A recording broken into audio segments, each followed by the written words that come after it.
जय श्री कृष्ण मित्रों। आज की इस कथा में हम आपको बताने वाले हैं कि मनुष्य के बर्बाद होने के 5 कारण कौन से हैं। तो इस कथा में आप अंत तक बने रहिएगा, क्योंकि इस कथा के माध्यम से बहुत कुछ बताने वाले हैं। तो मित्रों, कथा को प्रारंभ करते हैं। द्वापर युग की बात है। भगवान कृष्ण जी अपने साथियों के साथ नदी के किनारे खेल रहे थे। तभी वहां उनका सच्चा व घनिष्ठ मित्र सुदामा जी आते हैं और वह अकेले कोने में शांत होकर बैठ जाते हैं।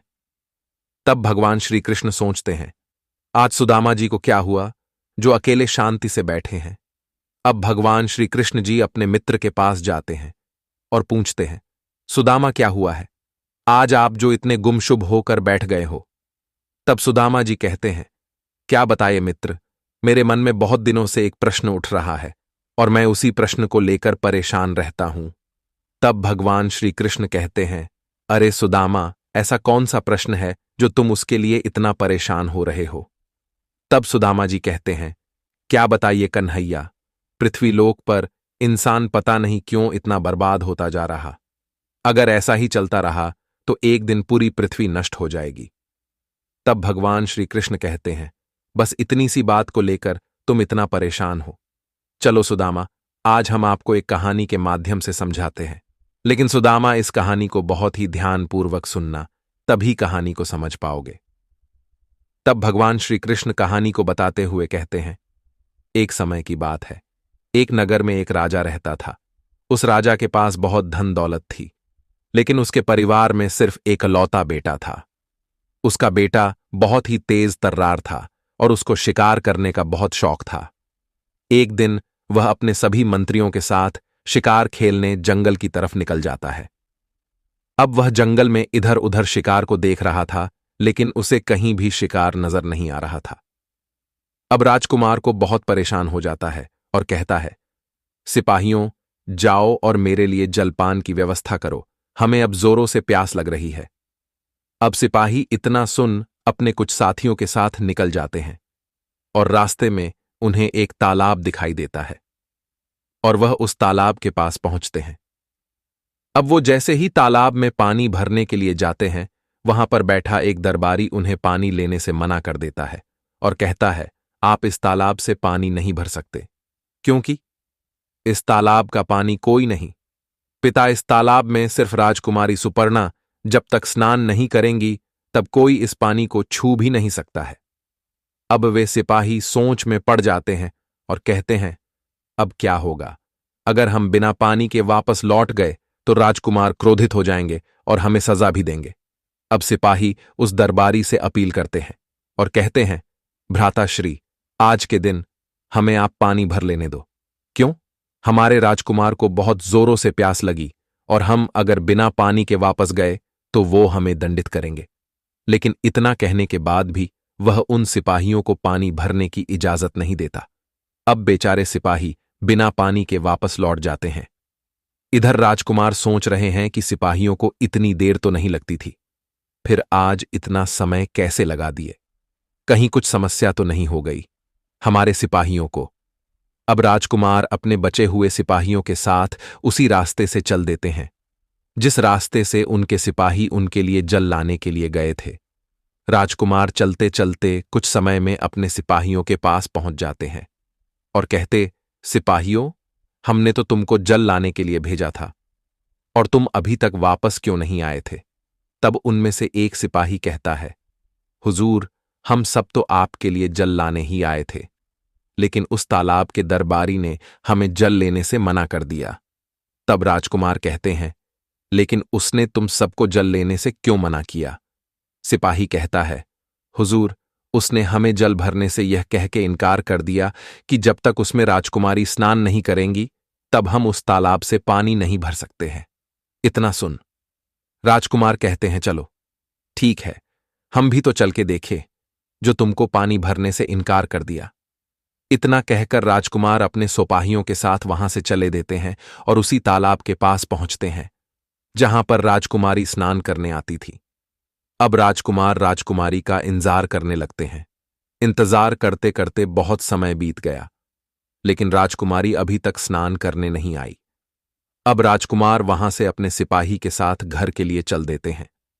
अब अगले दिन राजकुमार अपने सिपाहियों के साथ फिर से उसी तालाब के पास पहुंच जाते हैं। इंतजार करते करते शाम हो जाती है, लेकिन राजकुमारी वहां पे आज भी नहीं आई थी। अब राजकुमार अपने सिपाहियों के साथ उस दरबारी के गांव पहुंचकर गांव वालों से पूछे है कि इस गांव में ऐसा कौन है जो उस तालाब का पानी किसी को पीने नहीं देता है। तब उनमें से एक आदमी आता है और कहता है, अरे हुजूर, क्या आपको उस तालाब के पास कोई मिला है? तब राजकुमार कहते हैं, हां, हमें वहां पर एक दरबारी मिला है, उसी ने हमसे कहा है कि इस तालाब में जब तक राजकुमारी स्नान नहीं करती तब तक इस तालाब से कोई भी पानी नहीं ले सकता है। तब वह आदमी कहता है, हुजूर, इस गांव में तो कोई राजकुमारी नहीं है, बल्कि वह आदमी इस गांव का सबसे आलसी आदमी है। उसने आपको इसलिए पानी लेने से रोका होगा, कहीं आप उसे पानी तालाब से भरने के लिए ना कह दें। वह तो बहुत ही आलसी है। इतना सुन राजकुमार को गुस्सा आता है और उस आदमी को अपने महल में ले जाकर उसको इतनी बड़ी सजा दे देते हैं जिससे कि वह किसी और के साथ ऐसा व्यवहार न कर सके। तब भगवान श्री कृष्ण कहते हैं, मित्र सुदामा, मनुष्य की बर्बादी का पहला कारण उसका आलसपन होता है। अब दूसरा कारण सुनो। इधर राजा इस बात को लेकर परेशान रहते थे कि कहीं उनका पुत्र किसी निर्दोष को ना कोई सजा दे दे। अब वह यह सब सोच रहे थे कि उनका पुत्र उनके पास पहुंचता है और कहता है, पिताजी, पिताजी, आज अपने राज्य में एक आलसी इंसान था और वह लोगों को अपने आलस के कारण वह जिस तालाब की रखवाली करता था उस तालाब में किसी भी इंसान को पानी नहीं भरने देता था। अर्थात वह यह कहकर बात को टाल देता था कि जब तक उस तालाब में राजकुमारी स्नान नहीं करेंगी तब तक इस तालाब का पानी कोई भी नहीं ले सकता है। तब राजा कहते हैं, तो तुमने फिर क्या किया? राजकुमार कहते हैं, पिताजी, मैं जब शिकार करने गया था तब मुझे बहुत जोर की प्यास लगी थी और मैंने अपने सिपाही को भेजा तो उसने पानी भरने से मना कर दिया। तब मैं वहां पहुंचा तो उसने मुझे मना कर दिया। अब मैं उसके गांव जब पहुंचा तो गांव वालों ने बताया, यहां तो कोई राजकुमारी नहीं है और जिस आदमी ने आपको पानी लेने से मना किया है वह तो बहुत आलसी है। इतना सुन मुझे क्रोध आ गया और मैं अपने सिपाहियों के साथ उसके पास पहुंचकर उसे बंदी बनाकर बंदी गृह में डाल दिया। क्यों पिताजी? वह किसी भी प्यासे को पानी नहीं पीने देता था। क्या मैंने सही किया पिताजी? तब राजा मुस्कुराते हुए कहते, तुमने सही किया है, लेकिन अब उसे बंदी गृह से रिहा कर दो। तब राजकुमार कहते हैं, लेकिन पिताजी, उसने घोर पाप किया है। तब राजा कहते हैं, बेटा, गलती इंसान से ही होती है, जाओ उसे एक मौका और दे दो। इतना सुन सिपाहियों से कहते हैं, जाओ उस बंदी को बंदी गृह से आजाद कर दो। उसे बंदी गृह से रिहा कर देते हैं और कहते हैं, आज से तुम राजा के महल में दरबारी रहोगे। अब उसे राजा के महल का दरबारी बना दिया जाता है। एक दिन राजा और उसका एकलौता बेटा दोनों एक साथ शिकार करने के लिए निकल जाते हैं, लेकिन महल से निकले से पहले उस दरबारी को कहते हैं, आज हम शिकार पर जा रहे हैं और तुम इस महल की सही से देखभाल करना। इतना कहकर वह घर से निकल जाते हैं। अब भगवान श्री कृष्ण जी मित्र सुदामा से कहते हैं, अब तुम इस कहानी को ध्यान से सुनना, अब तुम्हें वो दूसरा कारण पता चलेगा। अब राजा तो शिकार के लिए महल से निकल गए थे। अब दरबारी बहुत दिनों से बंदी गृह में बंद था, तो उसे एक लत लग जाती है, उसे नींद की समस्या हो जाती है। अब वह महल के एक हिस्से में बैठ के नींद मारने लगता है और उसी समय वहां चोर लुटेरे आ जाते हैं और राजा के महल में रखे सभी आभूषण उठा ले जाते हैं, लेकिन उसे भनक तक नहीं लगती। अब राजा के आने का समय हो गया था। जब राजा अपने सिपाहियों के साथ अपने महल पहुंचता है और देखता है कि उनका दरबारी खर्राटे मार रहा। अब राजा अपने सिपाही को उसके पास भेजते हैं और अपने सिपाही को कहते हैं, जाओ और उस दरबारी को उठाकर मेरे पास लाओ। अब उसे राजा के सिपाही उठाकर ले आते हैं। वह दरबारी राजा को देख दंग रह जाता है, लेकिन राजा बहुत ही अच्छे स्वभाव के थे। उन्होंने सिर्फ उस दरबारी को यह कह के हटा दिया कि तुम जाओ और महल का दरवाजा खोलो, दो और जाओ, आराम से नींद मार लो जाके। अब राजा अपने महल में जैसे ही प्रवेश करते हैं और देखते हैं कि उनके दरबार में सामान इधर उधर गिरा हुआ था। जब राजा अपने महल के अंदर दुखते हैं तो वहां एक भी आभूषण नहीं है। अब राजा को क्रोध आ जाता है और उस दरबारी को नगर से निकाल देते हैं। श्री कृष्ण कहते हैं, बर्बादी का दूसरा कारण नींद है। यदि हम नींद में रखकर कोई भी काम करेगा, उसे जीवन में कभी भी सुख नहीं मिल सकता है। इसीलिए मनुष्य को सिर्फ एक दिन में 6 घंटे ही विश्राम करना चाहिए। अब हम आपको तीसरा कारण बताते हैं। ध्यान से सुनना। मित्र सुदामा। अब राजकुमार अपने सिपाहियों के साथ फिर से एक बार शिकार पर निकल जाते हैं। वह शिकार के लिए जंगल जंगल भटक रहे थे। तभी उन्हें एक शेर दिखाई देता है और वह सिपाहियों के साथ उस शेर का पीछा करने लगते हैं। लेकिन शेर भी तक शेर था। वह भी इतने सारे सिपाहियों को देख अपने और साथियों के पास भागने लगता है और उसे जब उनके साथी मिल जाते हैं तब वह शेर वहीं पर रुक जाता है। अब राजकुमार ने जैसे ही अपना निशाना साधा, वैसे ही शेर ने एक सिपाही पर हमला कर दिया। अब राजकुमार को गुस्सा आ जाता है और वह सभी शेरों को अपनी बंदूक से मारने लगते हैं। तभी उनका एक सिपाही उन्हें रोकता है, पर राजकुमार इतने क्रोधित थे कि उन्होंने किसी की बात नहीं सुनी। लेकिन शेर भी बहुत खूंखार था। उसने एक ही छलांग में राजकुमार को लहूलुहान कर दिया और वह जंगल की ओर चला गया। अब बचे हुए सिपाही राजकुमार को राजा के पास लाते हैं और सब हकीकत से रूबरू करवाते हैं।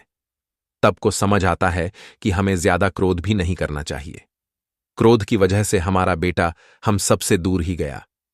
भगवान श्री कृष्ण कहते हैं, तीसरा कारण यह कि हमें हद से ज्यादा गुस्सा नहीं करना चाहिए, नहीं तो मनुष्य का विनाश हो जाता है। यह सारी बात सुदामा मन ध्यान लगा के सुन रहे थे। अब भगवान श्री कृष्ण ने चौथी बात बताई। अब राजा अपने बचे हुए सिपाही के साथ महल में रह रहे थे। एक दिन वह गांव की ओर पैदल चल देते हैं और पूरा गांव घूमने के बाद वह अपने महल लौट के आते हैं और अपने सिपाहियों को यह कह के बाहर भेज देते हैं कि जाओ, हम बहुत थक गए हैं और तुम लोग भी थक गए होंगे। अब मैं भी आराम कर लेता हूं और तुम आराम कर लो जाके। अब सभी सिपाही चले जाते हैं और राजा अपने महल में थकान के कारण सो जाते हैं। अब इधर राजा के महल में चोर आते हैं और सब सोना चांदी लेकर भाग जाते हैं। जब राजा की सुबह नींद खुलती है और देखते हैं कि ये क्या हुआ, महल का सारा खजाना गायब है। अब राजा को समझ आती है कि हमें बहुत ज्यादा थकान भी नहीं महसूस करनी चाहिए। आज ही मैंने थकान महसूस किया और मेरे साथ ये घटना घटित हो गई। अब भगवान श्री कृष्ण कहते हैं, अपने बचपन के मित्र सुदामा से सुना आपने, मित्र सुदामा की हमें ज्यादा थकान भी नहीं महसूस करना चाहिए। तो चौथा कारण, मनुष्य को बहुत ज्यादा थकान भी नहीं महसूस करना चाहिए। अब पांचवा कारण, ध्यान से सुनना। मित्र। अब राजा अपने महल में बहुत अकेले हो जाते हैं।